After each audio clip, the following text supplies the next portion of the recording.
서울 외곽 은평구 응암동의 오래된 단독주택. 이곳에는 68세의 박정희 여사가 딸 지연과 함께 살고 있어요. 정희 여사는 키가 작고 마른 체구에 항상 검은색 조끼를 입고 다니시죠. 머리는 깔끔하게 뒤로 넘겨 빗고 말수는 적지만 눈빛만큼은 따뜻해요. 어머니, 오늘은 생신이니까 제가 음식 준비할게요. 36살 딸 지연이 앞치마를 두르며 말했지만 정희 여사는 고개를 저으며 부엌으로 향해요. 아니야, 내가 할게. 내가 해주는 것도 고맙지만 내 생일상은 내 손으로 차리는 게 맞아. 정희 여사는 새벽 6시부터 부엌에서 분주해요. 먼저 쌀을 7번 씻어 밥을 안치고 멸치와 다시마로 국물을 우려내죠. 미역은 하루 전부터 불려두었던 것으로 정성스럽게 미역국을 끓여요. 이 미역은 완도에서 온 거야. 지난달에 재래시장에서 샀는데 색깔이 참 좋더라고. 정희 여사의 손놀림은 여전히 빨라요. 무와 당근을 채 썰어 무생채를 만들고 시금치는 데쳐서 참기름과 마늘로 무쳐요. 김치전도 직접 부치시죠. 작년에 담근 김치가 신맛이 딱 알맞게 익어서 전을 부치기에 좋거든요. 어머니, 요즘 세상에 누가 생일상을 이렇게 차려요? 그냥 레스토랑 가면 되는데. 지연이 걱정스럽게 말하지만 정희 여사는 미소만 지어요. 돈 주고 사 먹는 음식이 어디 정성과 같겠니? 내 손으로 만든 음식이어야 진짜 내 생일상이지. 동네 사람들은 정희 여사를 절약의 아이콘이라고 불러요. 전기료를 아끼려고 낮에는 불을 잘 켜지 않고 물도 아껴 써요. 옷도 10년 넘게 입은 것들을 기워가며 입으시죠. 하지만 이상하게도 음식만큼은 절대 아끼지 않아요. 좋은 재료를 써서 정성껏 만드시거든요. 정희 씨, 오늘 생신이시죠? 축하드려요. 옆집 아주머니가 담장 너머로 인사를 건네요. 고마워요. 저녁에 조촐하게 가족들이랑 밥 먹을 거예요. 정희 여사는 수줍게 대답하시죠. 오후 3시쯤 사위 최민석이 도착해요. 39살인 민석은 대기업 중견 간부예요. 외제차 BMW를 타고 와서 차를 정희 여사 집 앞에 주차하죠. 정장 차림에 명품 시계를 차고 있어서 이 동네에서는 꽤 눈에 띄는 존재예요. 어머님, 안녕하세요. 민석은 겉으로는 예의 바르게 인사하지만 속으로는 다른 생각을 해요. 또 그 촌스러운 밥 냄새가 나는군. 정말 견딜 수가 없어. 정희 여사가 정성껏 준비한 생일상을 보며 민석은 얼굴을 찌푸려요. 낡은 그릇에 담긴 소박한 반찬들이 민석 눈에는 초라해 보이거든요. 지연아, 우리 다음부턴 호텔 뷔페라도 가자. 어머니 고생시키지 말고. 민석이 지연의 귀에 속삭이죠. 여기서 그런 소리 하지 마요. 어머니가 들으시면 어떡해요. 지연이 화를 내며 말해요. 정희 여사는 마지막으로 멸치볶음을 완성하고 상을 차려요. 하얀 쌀밥, 따끈한 미역국, 김치전, 시금치나물, 무생채, 멸치볶음까지. 수수하지만 정성이 가득 담긴 생일상이 완성됐어요. 자, 이제 다 됐다. 모두 둘러앉자. 정희 여사의 목소리에는 기쁨이 담겨 있어요. 1년에 한 번뿐인 소중한 생일이니까요. 저녁 6시 정희 여사의 소박한 생일상 앞에 가족들이 둘러앉았어요. 낡은 원목 식탁 위에 정성스럽게 차려진 8가지 반찬이 정희 여사의 68번째 생일을 축하하고 있죠. 어머니, 생신 축하드려요. 지연이 정희 여사의 손을 잡으며 말해요. 정희 여사는 딸의 손길이 따뜻해서 눈가가 촉촉해졌어요. 고마워, 지연아. 너 같은 딸 둬서 정말 행복해. 하지만 민석은 다른 생각에 빠져 있어요. 회사 동료들은 장모 생신이라며 고급 레스토랑이나 호텔 뷔페에서 식사를 한다고 자랑하는데 정희 여사는 왜 이렇게 촌스럽게 집에서 차리는 건지 이해할 수 없었거든요. 자, 민서가 미역국부터 드세요. 완도 미역으로 끓인 거예요. 정희 여사가 민석 앞에 미역국 그릇을 밀어주며 말해요. 하지만 민석은 코를 찡긋하며 얼굴을 돌려요. 어머님, 요즘 세상에 이게 무슨 생일상이에요? 민석의 목소리에는 불만이 가득해요. 생일이면 좀 제대로 된 곳에서 식사를 해야 하는 거 아닌가요? 이런 냄새나는 음식 말고요. 민석아. 지연이 놀라서 민석을 제지하려 하지만 민석은 멈추지 않아요. 정말 솔직히 말하면 이 집에 올 때마다 그 냄새 때문에 체해요. 김치 냄새, 마늘 냄새. 정말 견딜 수가 없다고요. 정희 여사의 얼굴이 굳어져요. 하지만 아무 말도 하지 않고 가만히 앉아 있어요. 손만 살짝 떨리고 있을 뿐이죠. 그리고 이 그릇들 좀 보세요. 언제 산 건지도 모르겠는 낡은 그릇들. 사람이 좀 염치를 알아야죠.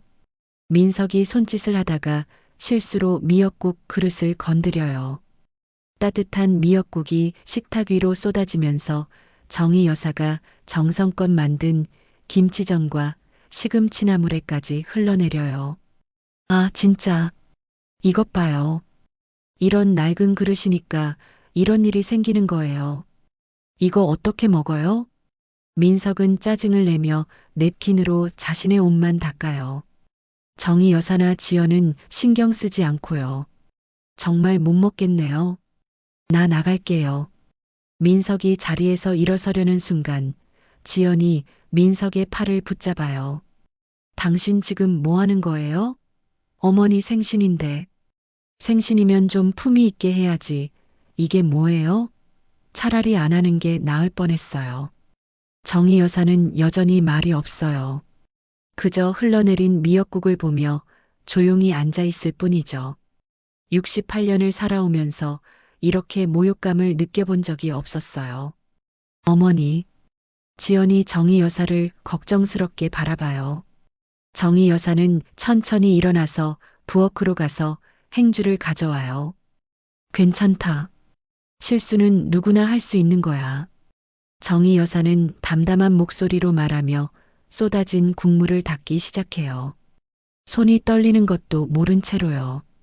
어머니, 제가 할게요. 지연이 나서려 하지만 정희 여사는 고개를 저어요. 됐어. 나이 먹어서 이런 것도 못하면 안 되지. 민석은 그런 정희 여사를 보며 더욱 기분이 나빠져요. 마치 자신이 나쁜 사람인 것처럼 만드는 것 같거든요. 어머님, 저 진짜 갈게요. 회사 일이 있어서요. 민서가, 어머니가 이렇게 정성껏 준비하신 건데. 지연이 애원하듯 말하지만 민석은 이미 현관으로 향하고 있어요. 지연아, 다음부턴 정말 밖에서 해. 이런 건 정말 못하겠어. 현관문이 쾅 하고 닫히는 소리가 집안에 울려 퍼져요. 정희 여사와 지연만 남은 식탁에는 엎어진 생일상과 차가워진 음식들만 남아 있어요. 어머니, 정말 죄송해요. 지연이 눈물을 글썽이며 말해요. 괜찮다. 사람이 모두 다르니까. 정희 여사는 여전히 담담해요. 하지만 마음속 깊은 곳에서는 무언가가 금이 가는 소리가 들리고 있었어요. 생일상이 엎어진 지 사흘이 지났어요. 정희 여사는 평소보다 더욱 말이 없어졌어요. 식사도 거의 안 하시고 하루 종일 방에만 계시거든요. 어머니, 괜찮으세요? 지연이 퇴근 후 친정에 들렀어요.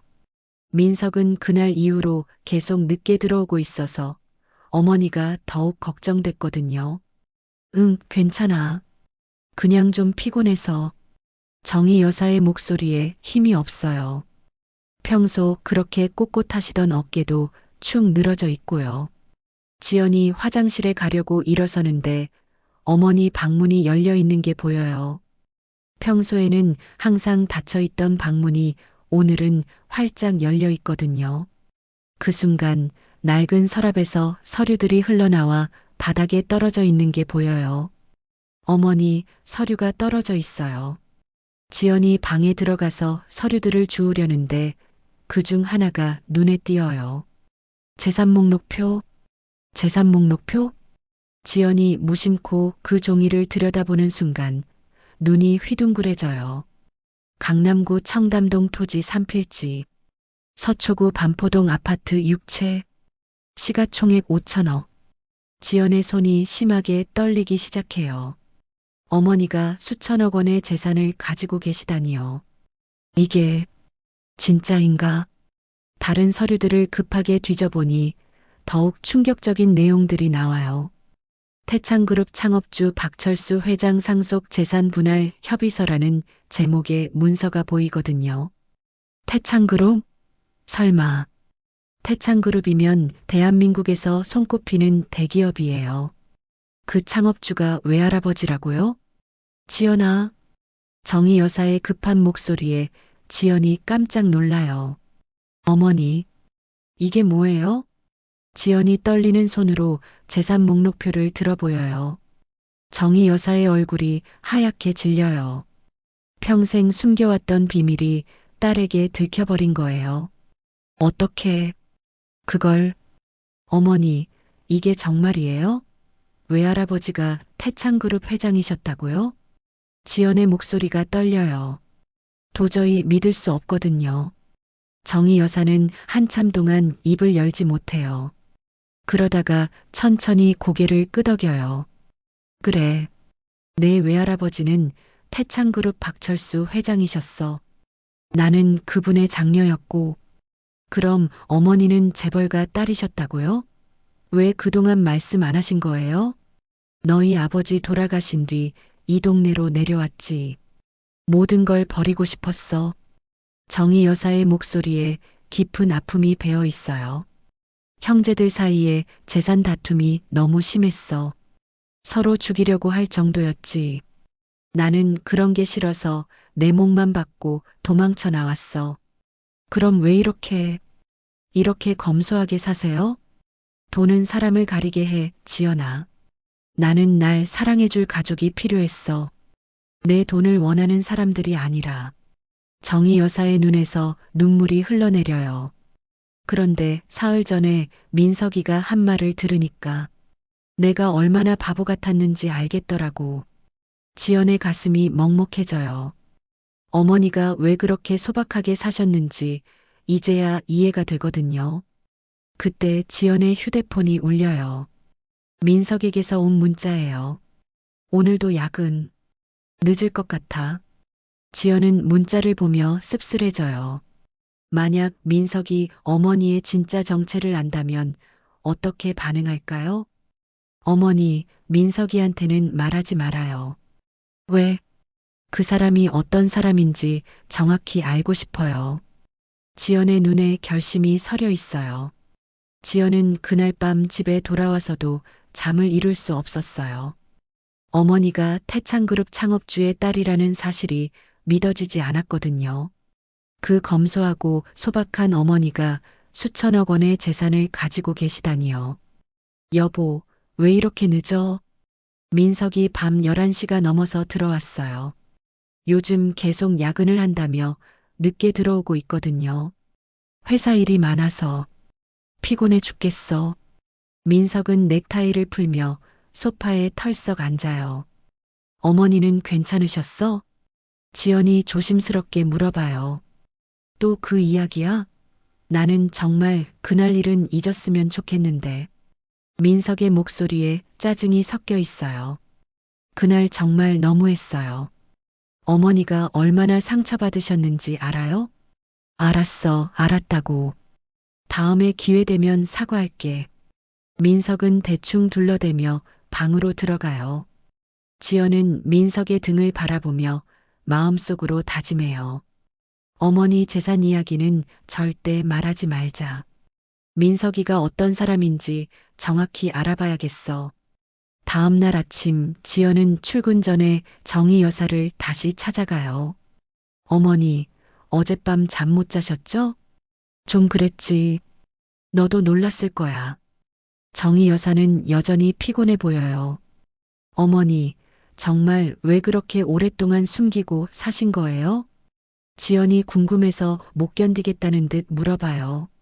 정희 여사는 찻잔을 들고 한참을 생각하시더니 천천히 입을 열어요. 1978년에 내 외할아버지가 돌아가셨어. 그때 형제들 사이에 재산 다툼이 시작됐지. 정희 여사의 목소리에 깊은 상처가 배어 있어요. 내 남동생들은 나를 밀어내려고 온갖 수단을 다 썼어. 법정 싸움까지 가면서 말이야. 그때 깨달았지. 돈은 정말 사람을 가리게 한다는 걸. 그래서 모든 걸 버리고 나오신 거예요? 버린 게 아니야. 내 몫은 정당하게 받았어. 하지만 그 돈으로 화려하게 살고 싶지는 않았지. 정희 여사는 창밖을 바라보며 말해요. 내 아버지 만났을 때도 내가 재벌가 딸이라는 걸 숨겼어. 그래야 진짜 나를 사랑하는지 알 수 있으니까. 아버지는 끝까지 모르셨어요? 아니야. 결혼하고 나서 말했지. 다행히 내 아버지는 그런 걸 중요하게 생각하지 않는 사람이었어. 정희 여사의 얼굴에 그리움이 스쳐 지나가요. 그래서 이 동네에서도 계속 숨기고 사신 거군요. 날 진심으로 대해주는 사람들을 만나고 싶었어. 돈 때문이 아니라 말이야. 그때 옆집 김 여사가 담장 너머로 말을 걸어와요. 정희 씨, 어제 동네에서 소문 들었어요? 무슨 소문이요? 정희 여사가 대답해요. 정희 씨가 알고 보니 대단한 분이시라더라고요. 태창그룹하고 무슨 관계가 있다던데. 정희 여사와 지연의 얼굴이 순간 굳어져요. 누가 그런 소리를? 아, 저도 정확히는 모르겠어요. 그냥 동네에서 그런 이야기가 돌더라고요. 김 여사가 어정쩡하게 대답하고 들어가요. 어머니, 누가 알았을까요? 지연이 걱정스럽게 물어봐요. 모르겠어. 조심해야겠다. 정희 여사의 표정이 어두워져요. 한편 민석은 회사에서 점심시간에 동료들과 이야기를 나누고 있어요. 민석아, 너 장모님이 대단한 분이시라며? 뭔 소리야? 민석이 어리둥절해해요. 아니, 우리 아내가 그러는데 내 장모님이 태창그룹 창업주 딸이시라더라. 동네에서 소문이 났다고. 뭐라고? 민석의 젓가락이 떨어져요. 정말 몰랐어? 어머, 그럼 너 진짜 재벌 사위네? 동료들이 웅성거리기 시작해요. 민석은 머리가 하얗게 되는 것을 느껴요. 그 허름한 집에 사시는 장모님이 태창그룹 창업주의 딸이라고요? 설마, 그런 일이. 민석은 급하게 휴대폰을 꺼내서 태창그룹을 검색해봐요. 창업주 박철수 회장의 가족관계를 찾아보니 장녀 박정희라는 이름이 나와요. 박정희, 장모님 성함이. 민석의 손이 덜덜 떨리기 시작해요. 자신이 그동안 얼마나 큰 실수를 했는지 깨닫게 되거든요. 그럼 장모님이 정말. 민석은 그날 저녁 내내 정신이 없었어요. 회사에서도 일이 손에 잡히지 않고 계속 장모님 생각만 나거든요. 내가 그분께 얼마나 무례하게 굴었는지. 어떡하지? 민석은 그날 밤 잠을 한숨도 이루지 못했어요. 장모님이 태창그룹 창업주의 딸이라는 사실이 머릿속에서 계속 맴돌았거든요.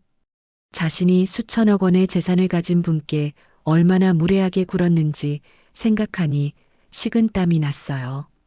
어떡하지? 내가 장모님께 얼마나 큰 신뢰를 했는지. 다음 날 아침 민석은 일찍 일어나서 백화점으로 달려가요.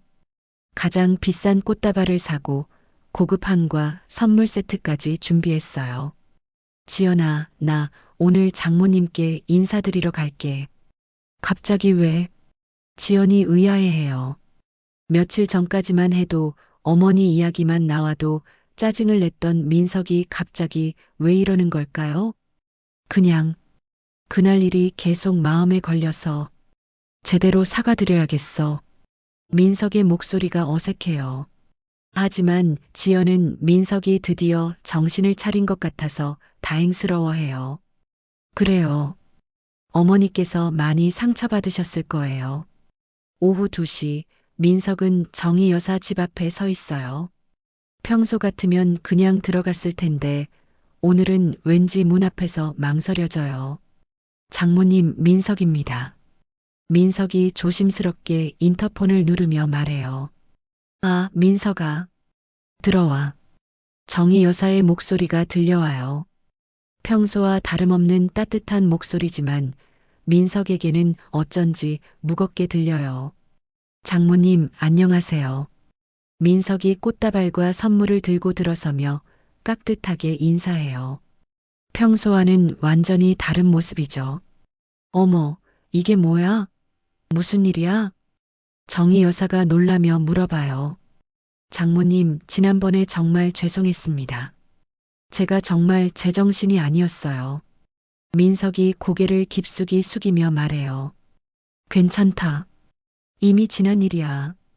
정희 여사는 담담하게 대답하시지만 민석의 갑작스러운 변화가 의아해요.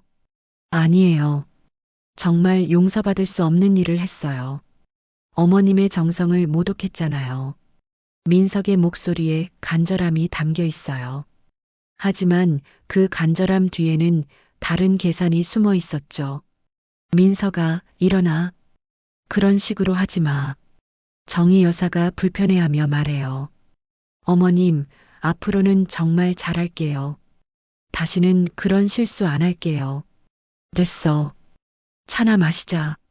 정희 여사가 자리에서 일어나려는데 민석이 얼른 말해요. 아니에요. 제가 할게요. 앞으로는 제가 어머님을 모실게요. 민석의 변한 모습에 정희 여사는 더욱 의아해해요. 뭔가 부자연스러운 느낌이 들거든요. 민석아, 너 혹시... 정희 여사가 말하려는 순간 민석의 휴대폰이 울려요. 회사에서... 잠깐만요, 어머님. 민석이 전화를 받는 사이 정희 여사는 민석의 행동을 유심히 관찰해요. 뭔가 석연치 않은 구석이 있거든요. 전화를 마친 민석이 돌아와요. 어머님, 정말 죄송한데 급한 일이 생겨서 가봐야겠어요. 내일 다시 올게요. 그래, 그럼 가봐. 민석이 나간 후 정희 여사는 한참을 생각에 잠겨요. 민석의 갑작스러운 변화가 너무 부자연스러웠거든요. 그날 저녁 정희 여사는 오랜 친구인 변호사 김 선생에게 전화를 걸어요. 김 변호사님, 저예요. 박정희. 아, 정희 씨. 오랜만이야. 무슨 일이야? 혹시 시간 되시면 만날 수 있을까요? 상의드릴 일이 있어서요. 그럼 내일 저녁에 사무실로 오지. 그날 밤 정희 여사는 잠을 이루지 못했어요. 민석의 변한 모습이 자꾸 떠올랐거든요. 혹시 자신의 재산 이야기를 들었나 하는 의심이 들기 시작했어요. 다음 날 저녁 정희 여사는 김 변호사를 만났어요. 정희 씨, 무슨 일인데 이렇게 심각해? 제 재산을 정리하고 싶어요. 갑자기 왜? 건강에 문제라도 있어? 아니에요. 그런 게 아니라 가족이라는 게 뭔지 다시 생각해 보게 됐어요. 정희 여사는 지난 며칠간 있었던 일들을 김 변호사에게 털어놓았어요. 그래서 재산의 절반은 사회에 기부하고 나머지는 지연이 명의로 신탁하고 싶어요. 정말 그렇게 하겠어? 한번 정하면 되돌릴 수 없어. 네. 가족은 마음을 나누는 사람들이어야 해요. 제 돈에 관심 있는 사람들이 아니라요. 정희 여사의 목소리에는 확고한 의지가 담겨 있었어요. 며칠 후 모든 법적 절차가 완료됐어요. 정희 여사의 재산 절반은 사회복지재단에 기부됐고 나머지는 지연 명의로 신탁됐어요. 민석은 그 사실을 전혀 모른 채 계속 정희 여사께 잘 보이려고 노력하고 있었어요. 민석은 정희 여사의 재산을 안 이후로 매일 같이 친정을 찾아가고 있었어요. 고급 과일이며 한약재며 비싼 선물들을 끊임없이 가져왔죠. 어머님, 오늘은 백화점에서 파는 최고급 홍삼을 가져왔어요. 민서가 이런 비싼 걸 왜 자꾸 사와? 부담스러워. 정희 여사가 난처해하며 말씀하세요. 어머님께는 최고가 당연하죠. 제가 그동안 너무 몰랐어요. 민석의 목소리에는 가식적인 친절함이 가득해요. 하지만 정희 여사는 그런 민석이 오히려 불편하기만 해요. 지연아, 민석이가 요즘 왜 이래? 지연에게 따로 물어보시지만 지연도 남편의 갑작스러운 변화가 어색해요. 글쎄요, 어머니. 아마 그날 일을 정말 후회하나 봐요. 하지만 지연의 마음 한구석에는 찜찜한 기분이 들어요. 민석의 변화가 너무 갑작스럽고 부자연스럽거든요. 그런데 2주일 후 민석에게 청천벽력 같은 일이 벌어져요. 최민석 대리 감사실로 오세요. 회사 감사팀에서 민석을 부른 거예요. 무슨 일인지요? 민석이 떨리는 목소리로 물어봐요. 앉으세요. 몇 가지 확인할 게 있어서 부른 거예요. 감사팀장이 서류를 펼치며 말해요. 최 대리님, 지난 1년 동안 거래처 접대 내역 좀 볼까요? 민석의 얼굴이 하얗게 질려요. 자신이 그동안 회사 법인카드로 얼마나 많은 개인적인 접대를 했는지 기억이 나거든요. 그리고 이 골프장 이용 내역은 뭔가요? 매주 토요일마다 골프를 치셨네? 이게 다 업무와 관련된 건가요? 그건 민석이 말을 더듬어요. 여기 보세요. 작년 12월부터 올해 5월까지 총 2천만 원어치의 골프장 이용료가 회사 명의로 결제됐네요. 감사팀장의 목소리가 차갑게 변해요. 그리고 이룸살롱 접대비는 뭡니까? 한 번에 300만 원씩이나? 민석은 이제 완전히 당황해요. 자신이 그동안 얼마나 많은 회사 돈을 개인적으로 썼는지 정확히 기억도 안 나거든요. 혹시 변명하실 게 있으시면 하세요. 저는 민석이 말을 제대로 하지 못해요. 일단 대기 발령 조치하겠습니다. 조사가 끝날 때까지는 출근하지 마세요. 그날 저녁 민석은 절망감에 빠진 채 집에 돌아와요. 여보, 왜 이렇게 일찍 와요? 지연이 의아해해요. 지연아, 나 큰일 났어. 민석이 소파에 주저앉으며 말해요. 무슨 일이에요? 회사에서 감사조사를 받게 됐어. 대기 발령 당했어. 뭐라고요? 지연의 목소리가 높아져요. 내가 회사 돈을 좀 개인적으로 썼더니. 개인적으로 썼다니요? 얼마나요? 한 5천만 원 정도? 5천만 원? 지연이 소리를 질러요. 그 큰 금액을 개인적으로 썼다니 믿을 수가 없어요. 당신 정말 미쳤어요? 그게 당신 돈이에요? 미안해. 나도 모르게. 모르게가 뭐예요? 5천만 원을 모르겠어요? 지연이 처음으로 민석에게 소리를 지르기 시작해요. 그러고도 어머니한테 그런 식으로 굴었어요? 어머니는 평생 한 푼도 남의 돈 건드리지 않고 사셨는데. 지연아, 제발. 당신이 창피해요. 어머니가 아니라 당신이. 어머니는 누구보다도 품위 있게 살아오셨어요. 지연의 눈에서 눈물이 흘러내려요. 남편이 이런 사람이었다니 어머니께 얼마나 미안한지 몰라요. 어머니한테 가서 사과해요. 진짜로요. 당신이 어떤 사람인지 다 털어놓고 사과하라고요. 다음 날 민석은 정희 여사를 찾아가요. 하지만 이번에는 선물도 없고 당당하지도 못해요. 어머님, 죄송합니다. 민석이 고개를 숙이며 말해요. 무슨 일이야? 정희 여사가 조용히 물어봐요. 제가 정말 나쁜 사람이었어요. 민석이 떨리는 목소리로 모든 걸 털어놓기 시작해요. 회사 돈을 개인적으로 쓴 것부터 어머니의 재산을 알고 태도를 바꾼 것까지 모든 걸 말해요. 돈 때문이 아니었어요. 인정받고 싶었어요. 당신 같은 분한테서요. 민석의 목소리가 점점 작아져요. 정희 여사는 한참 동안 말이 없어요. 그저 민석을 조용히 바라보고만 계세요. 이제 어떻게 하면 될까요? 민석이 간절한 목소리로 물어봐요. 정희 여사는 여전히 아무 말도 하지 않았어요. 민석이 모든 걸 털어놓고 나간 지 사흘이 지났어요. 연락도 안 되고 집에도 들어오지 않았죠. 지연은 걱정이 태산이었어요. 어머니, 민석이를 찾아야 하는 거 아닐까요? 그냥 둬. 혼자 생각할 시간이 필요할 거야. 정희 여사는 담담하게 말씀하세요. 그런데 그날 저녁 정희 여사가 갑자기 말씀하세요. 지연아, 내일 저녁에 상을 차릴 거야. 갑자기요? 민석이한테 전화해서 오라고 해. 지연이 깜짝 놀라요. 어머니가 직접 민석을 부르시다니요. 정말이에요? 어머니가? 응. 6시에 오라고. 다음 날 오후 정희 여사는 정성껏 밥상을 차리기 시작하세요. 지난 생일상과 똑같은 메뉴예요. 미역국, 김치전, 시금치나물, 멸치볶음까지. 어머니, 왜 똑같은 음식을? 이유가 있어. 정희 여사의 눈에 결심이 서려 있어요. 저녁 6시 민석이 들어와요. 며칠 새 완전히 초라해진 모습이에요. 수염도 깎지 않고 옷도 구겨져 있어요.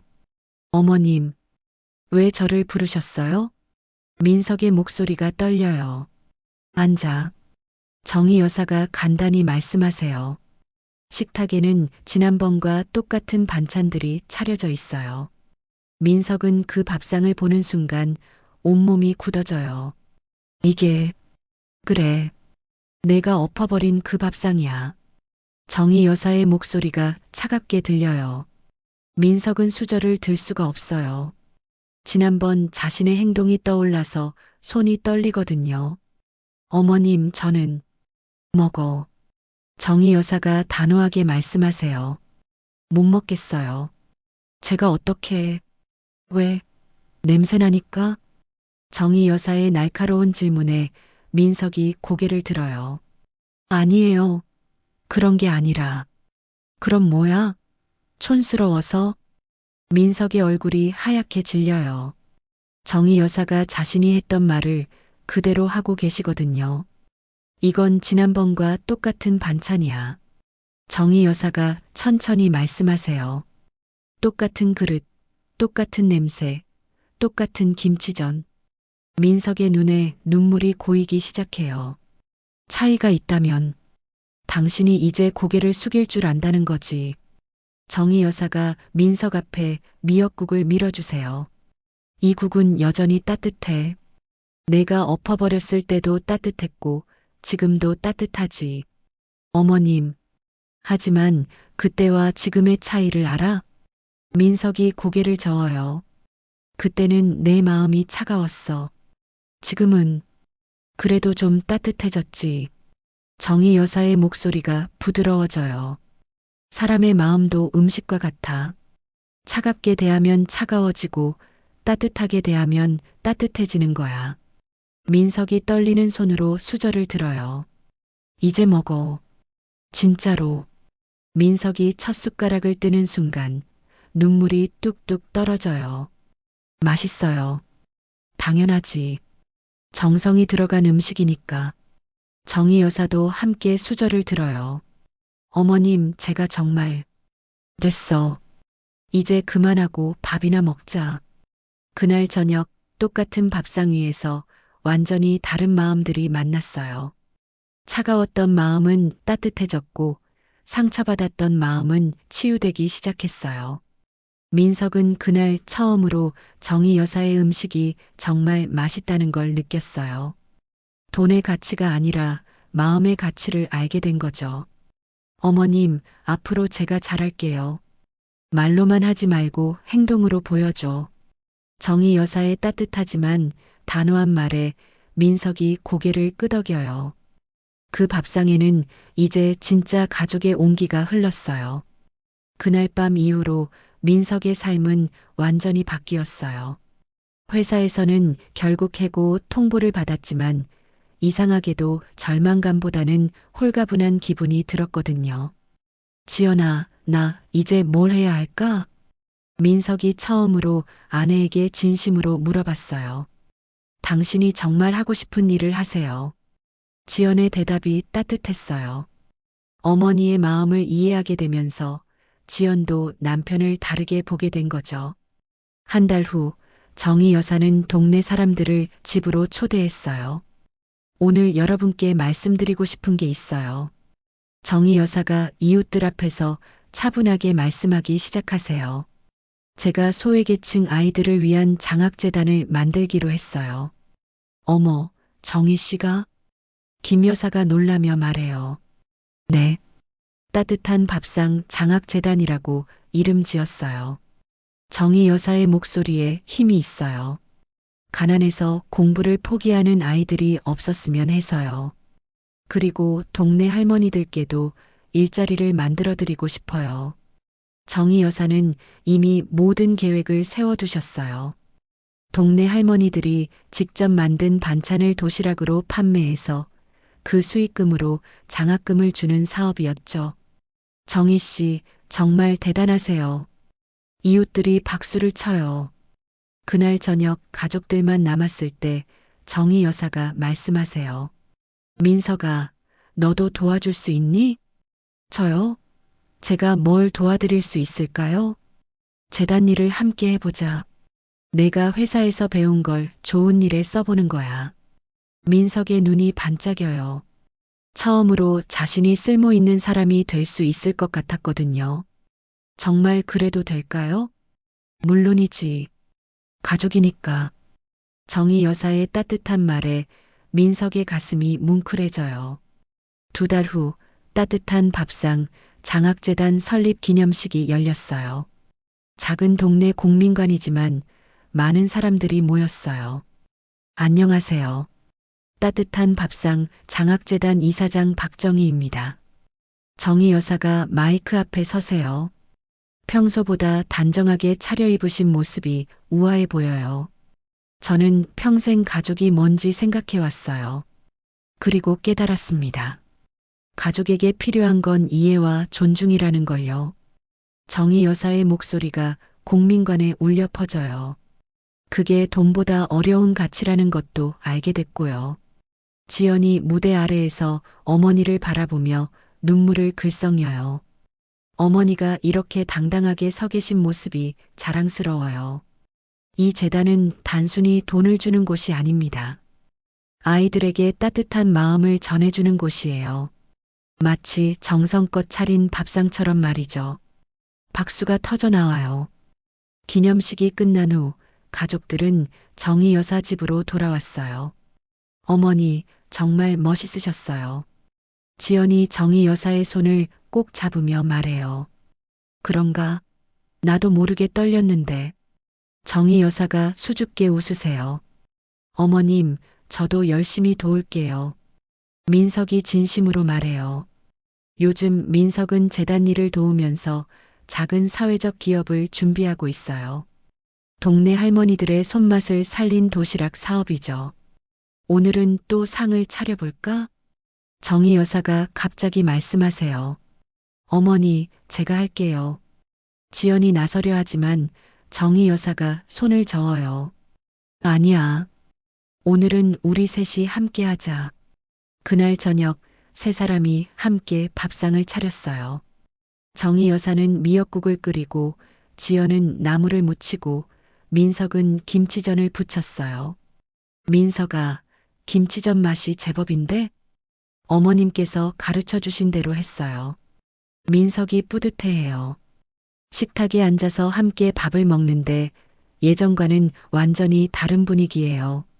진짜 가족의 온기가 느껴지거든요. 어머니, 이 미역국 정말 맛있어요. 민석이 진심으로 말해요. 그럼 당연하지. 정성이 들어갔으니까. 정희 여사가 환하게 웃으세요. 앞으로도 계속 이렇게 함께 밥 먹자. 지연이 말하자 모두가 고개를 끄덕여요. 그 소박한 밥상 위에는 이제 진짜 가족의 마음이 놓여 있었어요. 돈으로 살 수 없는 따뜻함과 서로를 이해하고 존중하는 마음이 말이죠. 정희 여사의 밥상은 여전히 소박했지만 그 어떤 호화로운 식탁보다도 풍성했어요. 진심과 용서, 그리고 사랑이 가득 담겨 있었거든요.